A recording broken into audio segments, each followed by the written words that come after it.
Dan bahkan ada yang minta dibaptis. Padahal saya sendiri belum penginjil, belum apa-apa. Ya, minta dibaptis lagi. Saya bingung mau baptis bagaimana. Tapi karena dia ngotot, kalau saya mati, kamu tanggung jawab enggak? Saya sudah percaya. Ya tapi aku bukan pendeta, enggak peduli. Aku percaya kamu baptis saya supaya saya percaya. Karena dia dari kepercayaan yang lain. Udah, saya baptis dia, namanya Romli. Sampai sekarang jadi penginjil. Baptisan yang pertama itu salah luar biasa. Saya tenggelamkan dulu baru berdoa. Jangan ketawa lah. Oh, hai, kau ini nyusahin nih. Itu pertama. Dan setelah berdoa baru saya angkat. Langsung dia bilang, "Oi Bung, aku hampir mati."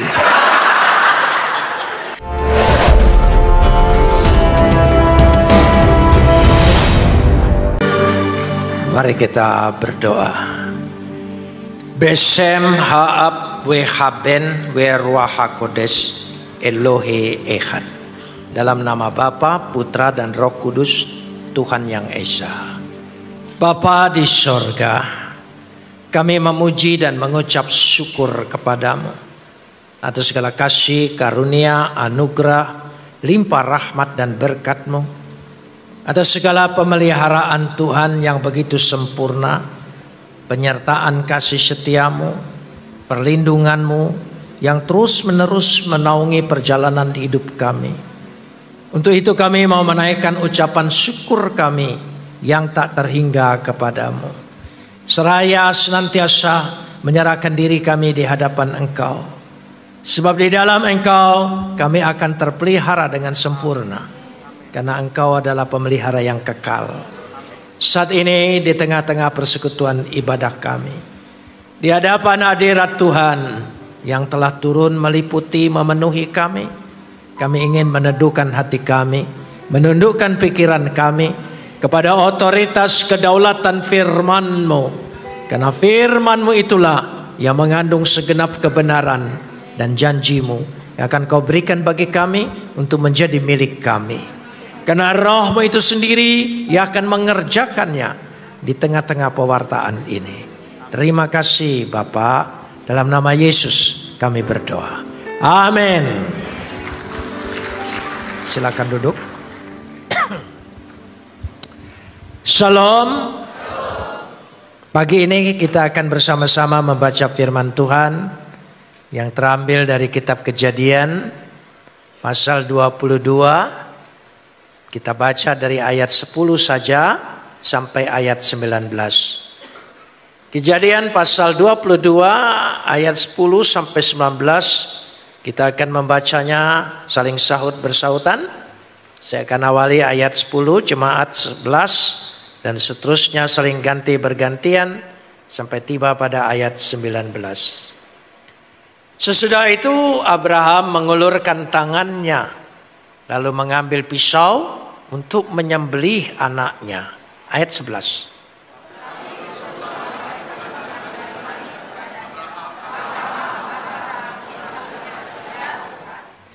Lalu ia berfirman, "Jangan bunuh anak itu.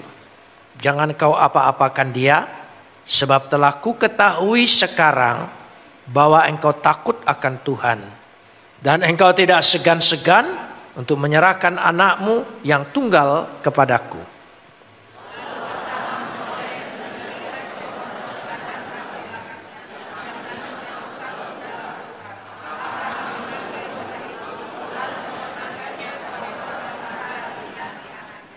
Dan Abraham menamai tempat itu Tuhan menyediakan. Sebab itu sampai sekarang dikatakan orang di atas gunung Tuhan akan disediakan.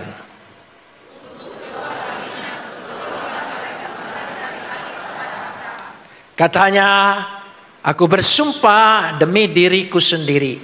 Demikianlah firman Tuhan. Karena engkau telah berbuat demikian dan engkau tidak segan-segan untuk menyerahkan anakmu yang tunggal kepadaku."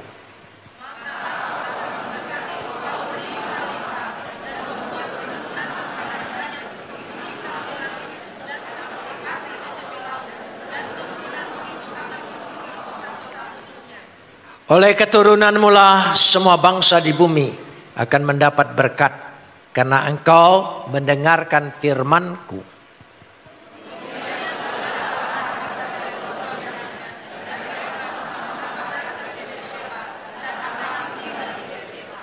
Kapot lecha Adonai Elohenu kapot lecha. Segala kemuliaan ya Adonai Tuhanku, kemuliaan bagimu. Ketika manusia diciptakan, diberikan Tuhan hak yang paling istimewa, yaitu hak untuk memilih. Dalam gereja dikenal free will, diberikan hak untuk memilih. Tidak ada dalam makhluk yang lain. Artinya pohon kelapa diciptakan untuk jadi kelapa. Tidak ada pilihan dia untuk jadi buah mangga. Tapi manusia bebas untuk jadi apa saja. Bahkan menjadi monyet juga boleh. Jadi kodok juga boleh. Jadi manusia punya hak istimewa. Untuk menandai. Manusia itu punya hak pilih. Maka diberikan pilihan. Karena dengan pilihan manusia tahu dia punya hak pilih. Dalam Kejadian disebutkan dari pasal 2 ayat 16 dan 17, semua pohon dalam taman ini boleh kau makan buahnya, bebas. Tetapi pohon pengetahuan tentang yang baik dan yang jahat janganlah kau makan, sebab pada hari engkau memakannya engkau pasti mati. Itu pilihan. Ya, jadi jangan lupa, bukan Tuhan tidak tahu, manusia dia tahu. Tapi manusia sudah diberikan kebebasan untuk memilih. Karenanya setelah manusia diberikan pilihan dan manusia memilih memakan buah pohon itu, pohon pengetahuan yang dilarang. Sejak itu manusia kepercayaannya kepada Tuhan perlu diuji. Apakah betul atau tidak. Karenanya iman itu perlu lewat satu ujian. Dan contohnya ada pada Abraham. Saudara, iman atau percaya itu harus lewat satu ujian. Kata percaya dalam bahasa Ibrani ada 3, sama dengan bahasa Yunani. 3 bentuk kata percaya. Sayangnya bahasa Indonesia semua diterjemahkan percaya. Kalau bahasa Inggris ada 3 juga. Trust, believe, and faith. Semua dalam kerangka percaya. Percaya dalam arti bitahon itu percaya karena memiliki satu relasi. Mengenal relasi itu dan dia percaya. Seperti Anda menikah. Itu artinya trust. Karena Anda percaya. Percaya yang kedua adalah percaya kalau kita perlu uang, kita pergi ke bank. Baik untuk mengambil uang atau meminjam uang. Kita percaya bank pasti punya uang. Itu heemin. Heemin dalam bahasa Ibrani. Belief. Percaya. Percaya yang ketiga itu emunah. Yaitu percaya. Ya, faith artinya sebuah pengakuan. Dari sudut saya kembali ke bawah. Ya. Itu emunah tadi, faith tadi. Kita percaya sebagai orang Kristen punya doktrin, punya pengajaran, punya pengakuan, percaya. Bagus. Ya, hampir seluruh gereja menyusun ajaran kepercayaannya, semua bagus-bagus. Tidak ada yang jeleknya. Semua bagus. Tapi itu hanya pengakuan dari sudut, hanya sekedar rumusan. Itulah dogmatika, itulah teologia, itulah semuanya. Percaya yang seperti ini belum memiliki hubungan apa-apa. Itu yang percaya bahwa Tuhan itu sanggup. Tuhan memberi segala sesuatu. Maka saudara berdoa, saudara minta. Bagus, naik tingkatannya. Makanya setiap doa selalu diakhiri dengan kata amin. Itu berakal dari kata emin. Aku percaya. Pasti menerima. Karena Tuhan pasti memberi. Tuhan memiliki segala sesuatu. Tapi ada lagi, percaya karena ada sebuah hubungan. Hubungan yang begitu dekat dan tahu. Itu trust, bitahon. Ya. Punya pengalaman sungguh-sungguh dengan Tuhan. Bahwa dia sanggup, bukan hanya sanggup, bukan hanya kuasa, tapi dia sangat mengasihi aku. Kasih adalah relasi. Kalau saudara menerima kasih Tuhan tanpa relasi dengan Tuhan, hubungan dekat erat dengan Tuhan, itu hanya pengakuan, emunah, faith, bukan trust. Trust itu beda. Harus kenal dulu pribadinya, punya hubungan dulu dengan pribadinya. Itu trust. Nah sekarang kira-kira kita sekarang tentu tahu semua kisah Abraham mengorbankan anaknya. Percaya yang model apa yang dimiliki oleh Abraham? Kalau percaya karena kepatuhan saja, doktrin, berani mati, menyerahkan nyawanya, oh semua agama banyak. Dari zaman dulu-dulu juga ada. Tapi hanya pengorbanan yang dianggap satu kepercayaan. Apa Abraham seperti itu? Kepatuhan yang seperti itu.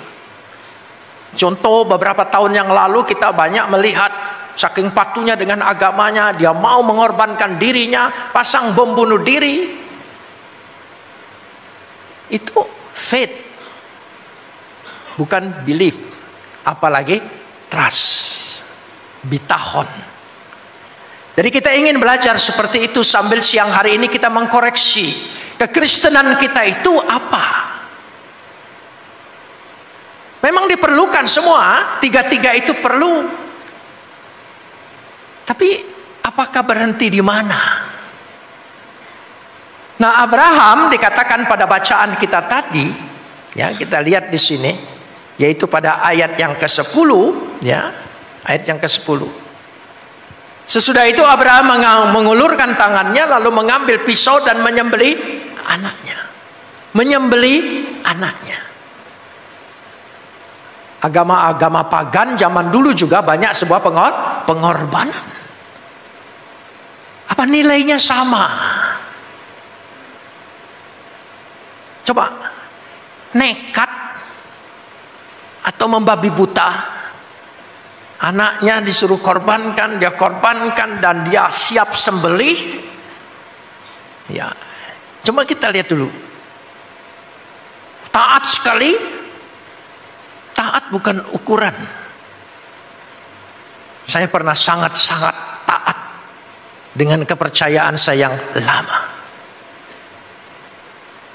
tapi tidak memiliki kasih. Saya tidak pernah merasakan ada sebuah relasi, ada sebuah hubungan dengan Tuhan yang saya taati. Trust lain. Dia memiliki hubungan dulu. Ya. Hubungan ini penting. Berdoa tanpa hubungan, saudara tidak merasakan apa-apa. Seperti saudara datang ke tempat-tempat peminta-minta itu. Ya. Dikasih iya, tidak dikasih sudah, nanti datang lagi minta lagi. Bukan begitu. Tapi hubungan itu. Karena itu kita menyapa dia Bapak dan kita adalah anak. Itu relasi. Itu bukan hubungan pengikut dengan yang diikuti, bukan. Itu relasi. Bapak dan anak itu relasi. Kita lihat di sini sebelumnya dulu. Ya, sebelumnya. Coba pada ayat 1. Kita lihat dulu ayat 1. Ya, ayat 1. Kita lihat di situ. Saudara jangan lewat. Kalau baca Alkitab itu jangan cepat-cepat. Kata dan kalimatnya itu bermakna sangat.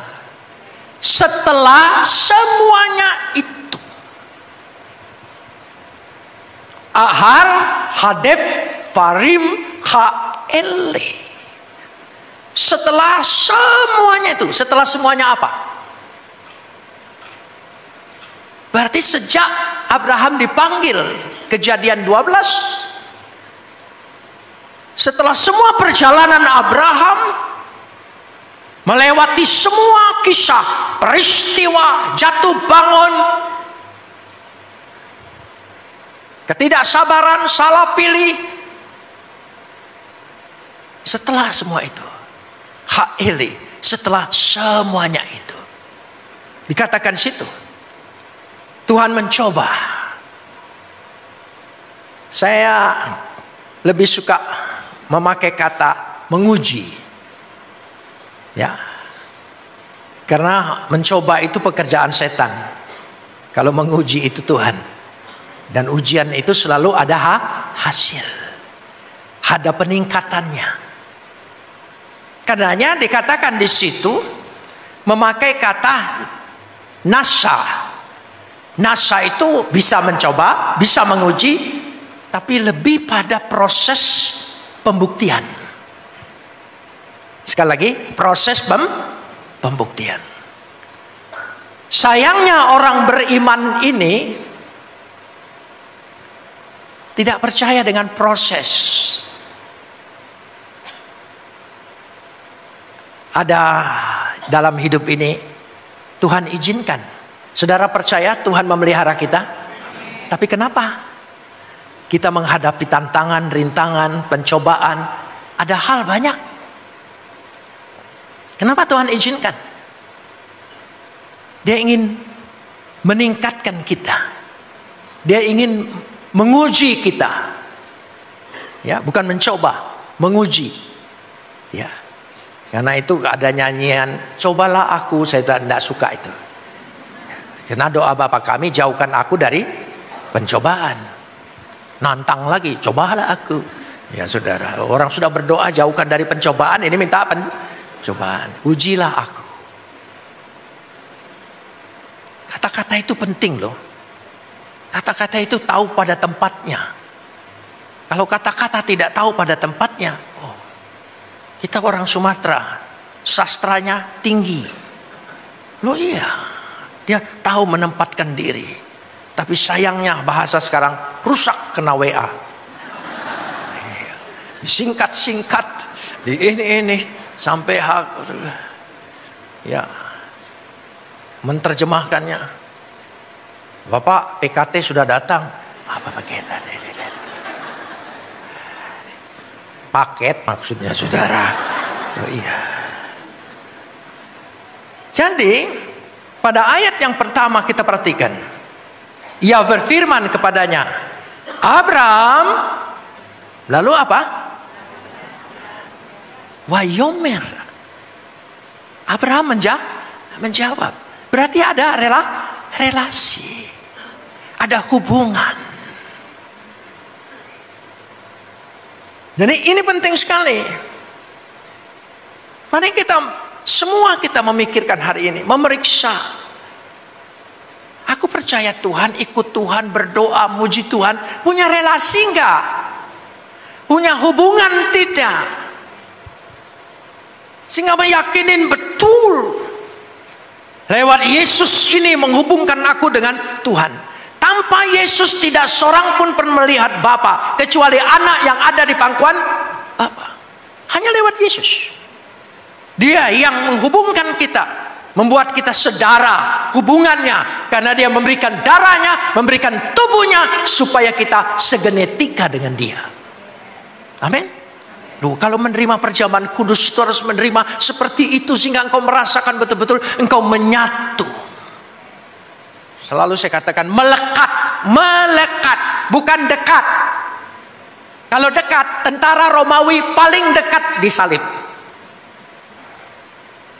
Kan tentara Romawi paling dekat. Tapi tidak terjadi apa-apa. Tapi malah melekat. Kenapa kita harus demikian? Saya fokuskan dulu itu. Nanti kita masuk pada Abraham. Coba kita lihat Yohanes 8. Yohanes pasal 8 ayat yang 42. Yohanes pasal 8 ayat 42. Supaya kita tahu bahwa ini intinya. Ya, coba kita perhatikan. Kata Yesus kepada mereka, ya, jikalau Tuhan adalah Bapamu. Nah, sembarangan loh panggil Bapa. Kamu akan mengasihi aku. Sebab, tolong sambung. Dari Tuhan, dari Allah kalau lembaga Alkitab silakan, ya, ya. Dan aku datang bukan atas kehendakku sendiri, melainkan sebab aku keluar. Dia keluar dari siapa? Keluar dari siapa? Dari Bapa, dari Tuhan. Tuhan itu Khalik langit dan bumi. Siapa yang berada dalam diri Tuhan? Manusia panah? Manusia? Tidak. Semua yang ada dalam diri Tuhan adalah ilahi. Sama mulianya, sama agungnya, sama kekalnya. Semua yang ada dalam diri Tuhan. Bukan nabi yang diangkat dan diutus. Dia firman. Dia ilahi. Dia keluar dan datang dari Bapa. Keluar dan datang dari Bapa. Dan aku datang bukan atas kehendakku sendiri, melainkan apa? Dia, ya. Dia sudah ada dulu di dalam Bapa, baru diutus. Kalau nabi lahir dulu baru diutus. Beda. Jadi untuk menghubungkan relasi ini satu-satunya hanya lewat siapa? Yesus. Karena hanya dia yang diutus dari Bapa. Kita mengerti itu? Amin. Saya lanjutkan, boleh?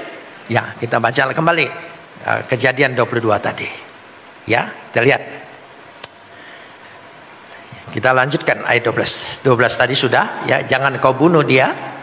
Ya. Bunuh dia, anak itu, ayat 12 ya.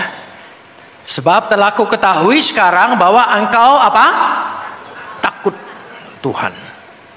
Dan tidak segan-segan menyerahkan anakmu yang tunggal kepadaku. Takut di sini artinya percaya penuh dengan Tuhan. Kalau kita hanya takut kepada Tuhan, kita tidak akan takut apapun di dunia ini. Selagi kita masih takut dengan yang lain, berarti engkau tidak sepenuhnya takut dengan Tuhan. Itu saja. Serahkan takutmu hanya kepada Dia. Engkau tidak akan takut menghadapi apapun. Tantangan, rintangan, cobaan, apa saja boleh ada di hadapanku. Aku tidak takut. Hanya Tuhan. Dia pasti membela kita. Amin. Kita lain, takutnya dibagi. Takut dengan Tuhan, juga takut dengan itu juga. Salah. Jadi korban. Saudara tidak berpihak dengan benar dan total. Aku takut dengan Tuhan. Karena itu aku tidak perlu takut lagi. Aku mengasihi Tuhan, mencintai Tuhan. Jadi, untuk trust tadi. Artinya ketika Abraham mengorbankan anaknya, dia sangat-sangat mengasihi Tuhan. Karena kasih itu tanpa batas, sanggup memberi apa saja. Termasuk ibu-ibu mau dinikahi oleh laki-laki itu, ya, itu mengasihi kan? Padahal masa depannya belum tentu kan? Iya kan? Ya, janjinya tidak terbukti semua kan?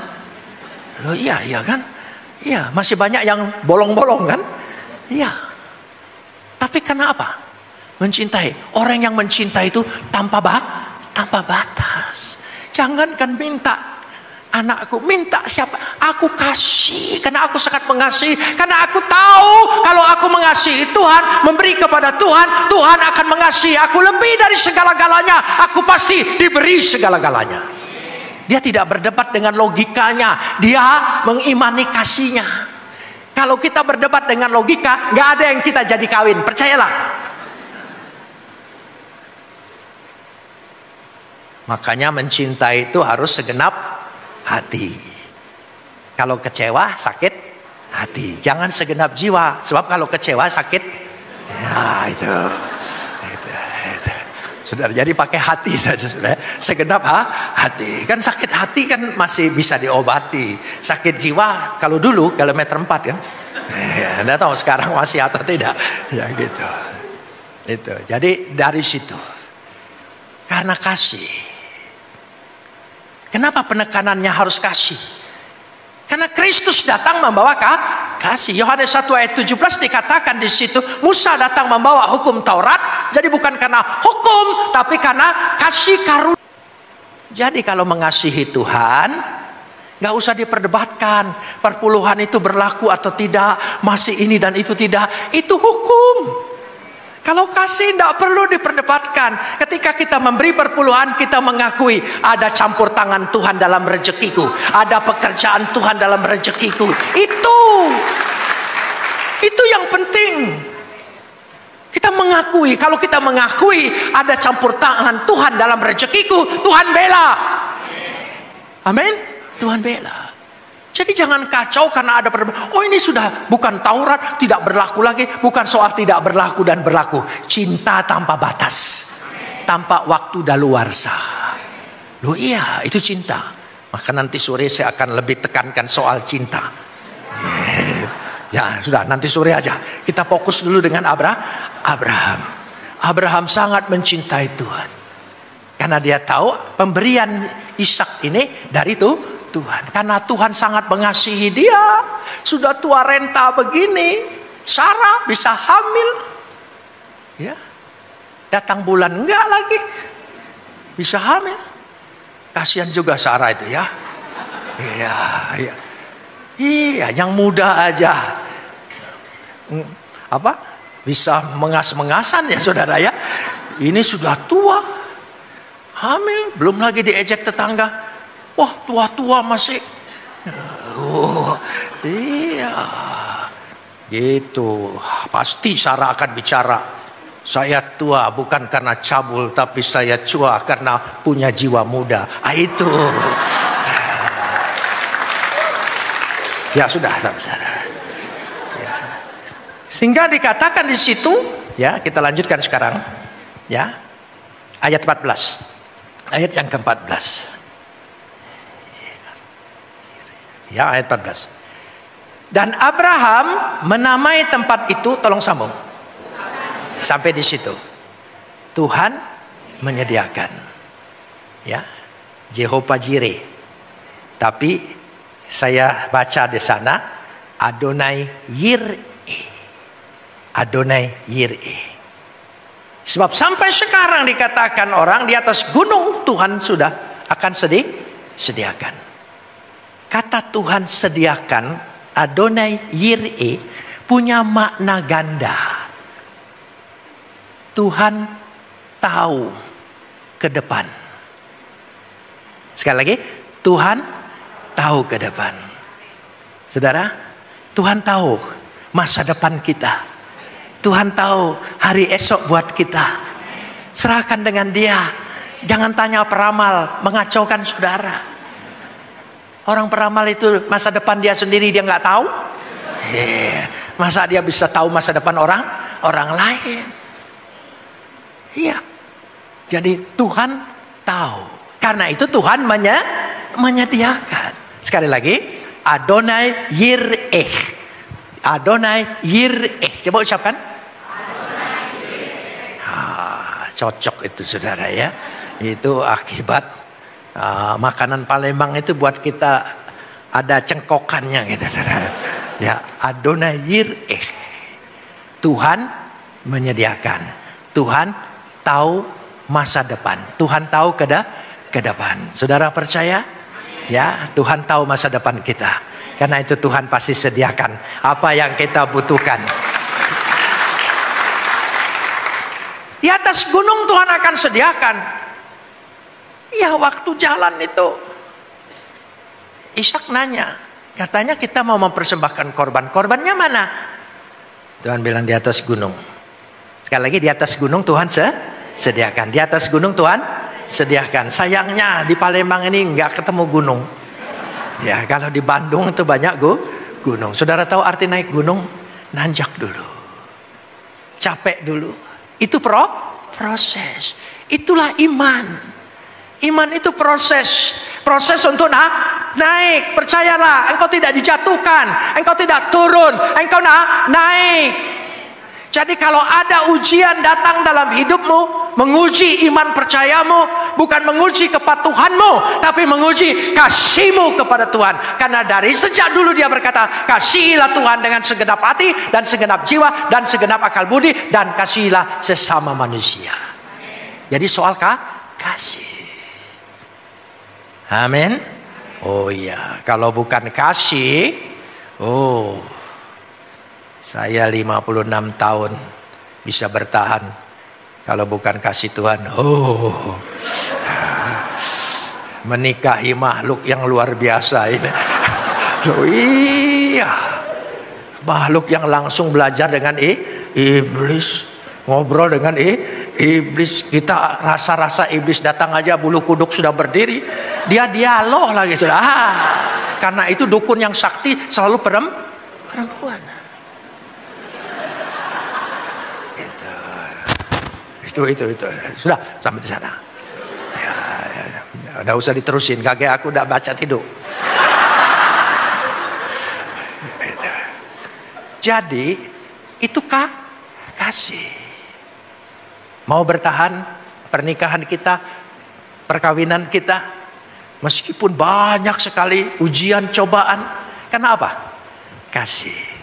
Jangan andalkan kasihnya dia, kasihnya Tuhan kepada kita. Amin. Kalau andalkan kasihnya dia, impas, sama-sama lunas. Kasihnya Tuhan mengasihi. Luar biasa.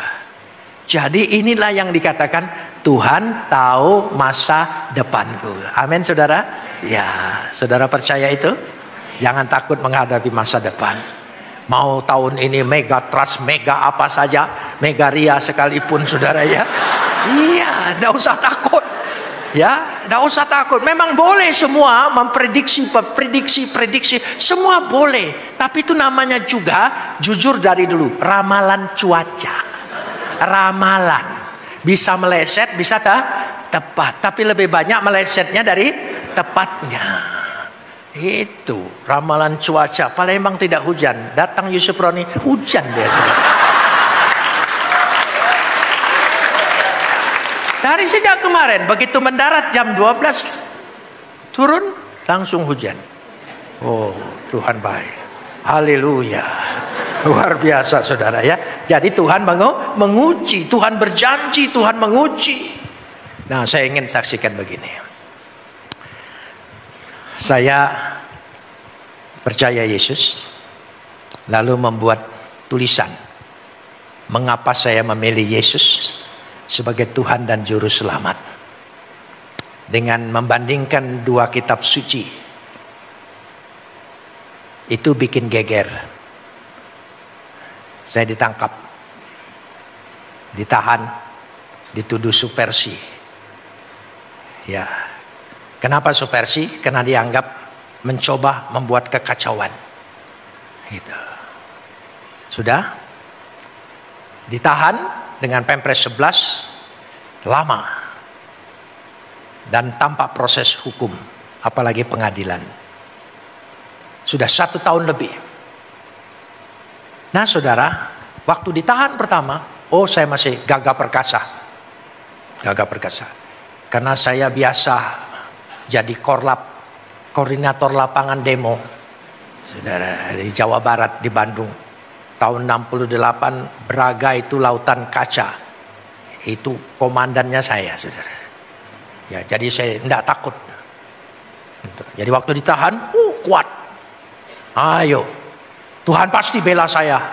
Karena menurut kitab suci, malaikat Tuhan datang membebaskan rasul-rasulnya. Sayangnya saya bukan rasul itu, saudara. Ya. Tuhan bebaskan. Dan saya percaya semua kitab suci. Doktrinnya hebat, pengakuannya hebat. Tapi itu baru emunah. Ya, tidak sungguh-sungguh. Tuhan proses. Makanya setiap tahanan ya suka bercerita ada sel tikus walaupun dibantah oleh yang nahan. Saya percaya karena saya ngalamin.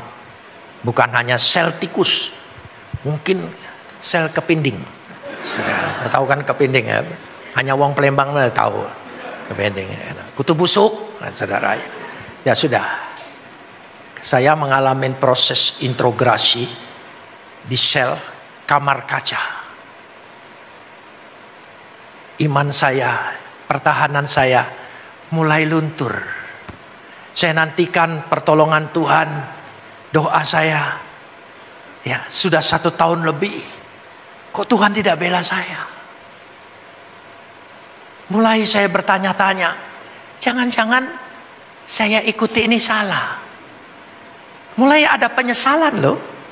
Jadi saudara, saya bukan hebat. Saya tidak hebat. Saya pernah mengalami krisis. Di mana Tuhan? Tapi waktu krisis seperti itu herannya masih dalam doa. Di kamar sel itu saya berdoa. Tuhan, kau ada tidak sih? Ya, jangan nipu aku lah. Ya, jangan ketawa dulu, kaget kau ngalamin ya. Ya gitu. Tuhan, tolonglah. Ya, di mana kau? Semua aku baca kitab suci ini, mujizatmu. Aku tahu engkau benar, engkau satu-satunya juru selamat, sudah tepat aku pilih. Tapi mana? Itu pengakuan baru emunah, faith. Ya, jangan bangga hanya karena hafal sidang gereja ini dan itu. Jangan kalau tidak punya hubungan pribadi. Berdoa, minta. Saya tahu Tuhan sanggup bebaskan saya, tapi tidak bebas. Saya ambil langkah iman. Saya kumpulkan tas saya yang kecil itu, pakaian-pakaiannya. Harus barangkali harus pakai langkah iman. Saya masukkan semua, saya yakin Tuhan bebaskan. Saya berdiri di depan pintu jeruji besi itu. Saya iman nih Tuhan, engkau datang bebaskan saya. Seperti engkau membebaskan rasul-rasulmu. Tiba-tiba bunyi langkah sepatu bot. Menghampiri pintu saya. Lalu kuncinya, gemboknya bunyi yang besar itu. Korak. Wah, saya bilang, ini Tuhan tolong. Pasti. Itu. Kalau iman dipaksa-paksain gitu, saudara. Begitu saya buka mata, ternyata gemboknya double. Dia pikir aku bakal ngamuk gitu, saudara. Ya, mulailah. Akhirnya saya duduk, saya berdoa sambil dalam kekecewaan. Saya berdoa, Tuhan, kenapa aku dibiarkan? Saya kan bela kamu. Itu. Saya percayamu, saya ikutmu. Kenapa? Tidak ada tanda-tanda. Kalau begitu, saya salah ini.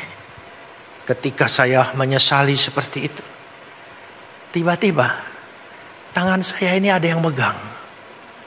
Ada yang pegang. Pegangan.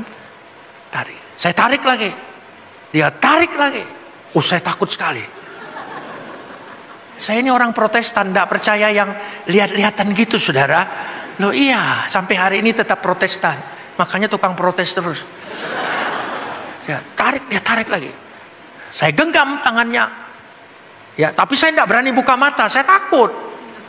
Gitu. Saya pegang. Waktu saya pegang, terasa sekali di telapaknya ini berlobang. Langsung saya nangis. Saya salah. Ternyata engkau benar. Engkau ada. Engkau hadir. Saya menangis, saya mengutuki diri saya. Ampuni saya yang tidak percaya. Yang goblok ini, yang jahat ini, yang selalu membangkang. Saya mengutuki diri saya. Tapi dia angkat. Saya percaya. Sejak itu saya punya relasi.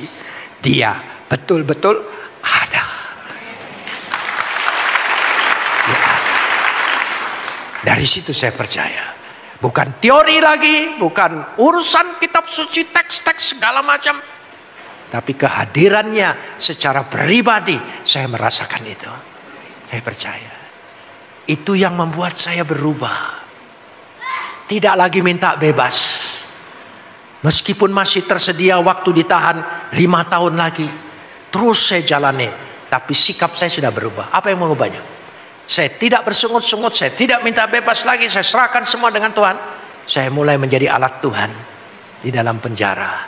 Memberitakan Injil dengan sesama lagi. Tidak lagi menjadi keluhan, malahan menjadi tempat pengaduan untuk segala keluhan orang untuk didoakan. Saya mulai melayani. Dan bahkan ada yang minta dibaptis. Padahal saya sendiri belum penginjil, belum apa-apa. Ya, minta dibaptis lagi. Saya bingung mau baptis bagaimana. Tapi karena dia ngotot, kalau saya mati, kamu tanggung jawab enggak? Saya sudah percaya. Ya tapi aku bukan pendeta, enggak peduli. Aku percaya kamu baptis saya supaya saya percaya. Karena dia dari kepercayaan yang lain. Akhirnya saya berusaha. Karena di penjara itu bak mandinya besar. Jadi yang jaga itu juga sesama tahanan. Cukup dikasih sebungkus rokok. Jadi kami bisa mandi duluan. Jadi kita datang ke sana untuk baptis di bak itu. Saya ingat-ingat dulu dibaptis. Ya sudah, saya baptis dia, namanya Romli. Sampai sekarang jadi penginjil. Iya, saya baptis dia. Saya ingat-ingat, saya salah. Baptisan yang pertama itu salah luar biasa. Saya tenggelamkan dulu baru berdoa. Jangan ketawa lah. Oh, hai, kau ini nyusahin nih. Itu pertama. Dan setelah berdoa baru saya angkat. Langsung dia bilang, "Oi Bung, aku hampir mati." Saya jawab, memang hidup yang lama harus mati. Engkau bangkit dengan hidup yang baru. Jadi Pak Pendeta-pendeta, kalau ada jemaat yang bandel, baptis model begini nah. Kira-kira buat dia bertobat seumur hidup. Ya mulai saya menginjili terus. Kenapa saya dipindah-pindahkan di penjara? Dipindah-pindahkan ke tempat lain. Kenapa? Karena banyak yang saya injili. Membuat gelisah. Pindah lagi, pindah lagi. Waktu pindah, saya anggap itu ya Yerusalem, Samaria, Galilea. Ya. Iya. Walaupun kenyataannya dari RTM pindah Cipinang, dari Cipinang pindah Kalisosok, pindah Cirebon, pindah. Padahal di Kalisosok enggak ada soalnya, pokoknya dipindah ini ke sana. Enggak apa-apa, saya injilin sampai bisa berdiri sekolah Alkitab Paulus di penjara Kalisosok. Ya. Tiap hari saya ngajar. Kan pengetahuan saya terbatas. Sekolah pendeta baru 6 bulan. Hanya tahu kulitnya aja. Mungkin ada yang sedikit sesat, tapi tidak apa-apalah. Orang di penjara sudah sesat semua. Ya sudah. Jadi Tuhan ubah. Kita tidak lagi fokus pada diri kita, tapi mulai mengasihi Tuhan.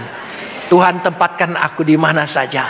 Meskipun engkau tidak keluarkan aku dari penjara ini, tapi aku sudah mengasihi engkau. Itu namanya trust. Sekali lagi, trust. Bukan sekedar faith. Amin saudara. Ada hubungan.